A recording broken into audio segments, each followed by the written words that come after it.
Congratulations, Lanita Drive, Bagong Ilog. Maraming salamat. At dadako na po tayo sa blessing ceremony na pangungunahan po ni Father Melvin. Tito Soto. Maraming salamat. Upunan po kayo, magandang umaga sa ating lahat. Kamusta po mga taga-barangay Bagong Ilog? Kapting, sa mga kagawad at sa mga opisyalis, pati sa mga COA natin at sa mga residente ng Bagong Ilog. Maraming salamat po sa inyong mainit na pagtanggap sa amin ni Nakong Roman, Vice Mayor Dodot, at pati si Councilor Eric at Councilor Pao ay kasama rin po natin ngayong umaga. Maiksing mensahe na lang po, dahil yung mga nasa likod, yung mga nasa labas ng tent, baka naiinitan na po kayo. Okay lang po kayo dyan sa likod? Okay lang daw po sila, kaya habaan ko na po ang akin. Bino lang po. Talagang nakakatawa po, hindi naman po ito yung malaking proyekto talaga, di ba? Hindi naman siya kalakihang proyekto, pero ito po ang ginagawa natin sa lungsod ng Pasig ngayon. Ito rin naman po ay sa totoo, request din po ito ng mga residente po rito. At syempre pati ng ating barangay. At pakiusap lang po natin sa bawat residente, gaya ng nabanggit na rin naman kanina, pangalagaan po natin, maintain po natin dahil alam naman po natin ng totoo, sa lungsod ng Pasig, medyo may kasikipan po tayo ng konti. Hindi po ganun kalapad ang ating mga daanan, ang ating mga kalsada. Dito nga, maluwag-luwag pa. Pero sa ibang lugar sa Pasig, talagang medyo masikip po. Kaya hindi lang yung kalsada, kundi pati yung para sa sasakyan, kundi pati yung mga, lalo na yung mga nilalakaran po natin ng ating mga pedestrian, medyo masikip po talaga. Kaya kailangan i-maintain po natin. Kaya banggitin ko lang din po ngayon, wala naman po yung sana magalit, pero para sa kalahatan naman po ito, pangkalahatan po, yung mga medyo lumagpas ng konti sa property line, yung mga naka-encroach sa ating mga bangketa at sa ating mga kalsada, pasensya na po, talagang nunotisan po namin, bibigyan naman po namin kayo ng kahit ilang buwan para kayo na po yung mag-ayos. At kung hindi po, papasok po ang LGU para i-demolish, para tapyasan yung kailangan tapyasan, para i-demolish yung kailangan i-demolish.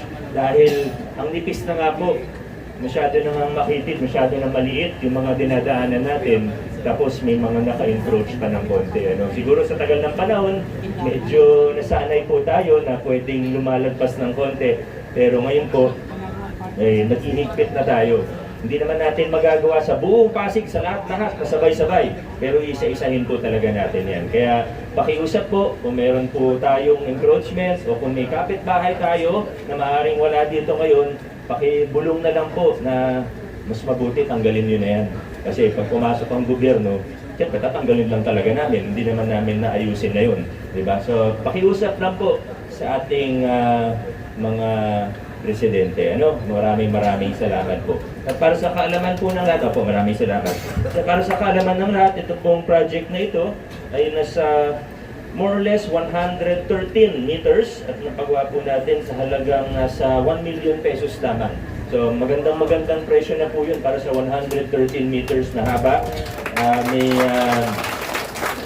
ilang dito napansin. Anyway, may mga po tayo, pag may mga kailangan talagang protektahan, naglalagay tayo ng mga bollards. Sa strategic locations lang po yung bollards, hindi yung sa kabuuan.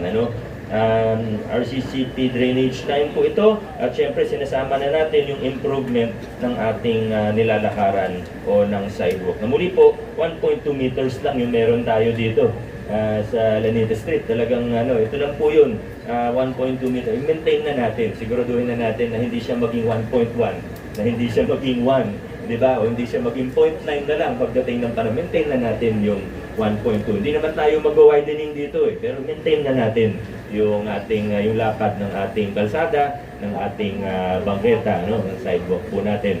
So maraming salamat sa mga taga Bagong Ilog. Salamat sa inyong suporta sa mga proyekto natin, malaki man o maliit. Magkaisa po tayo para sa ikagaganda ng ating lungsod. Maraming salamat, congratulations sa ating lahat.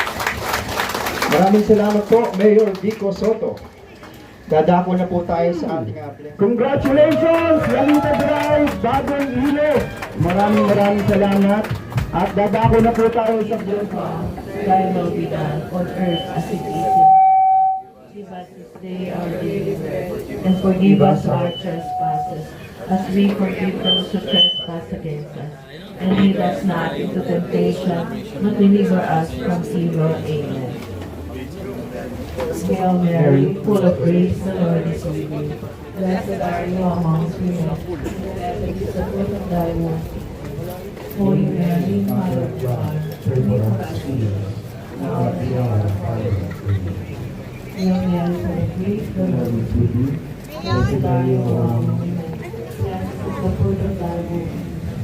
Holy Mary, Mother of God, pray for us sinners, now and at the hour of our death. Ayan si Mayor, tutulong ko natin Mayor eh. Ayan, babalik na natin tutulong.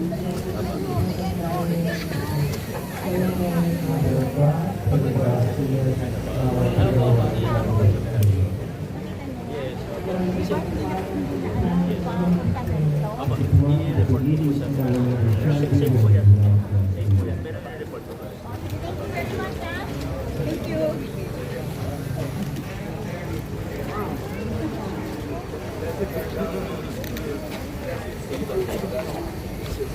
Holy Mary, Mother of God, pray for us sinners, now and at the hour of our death. Amen.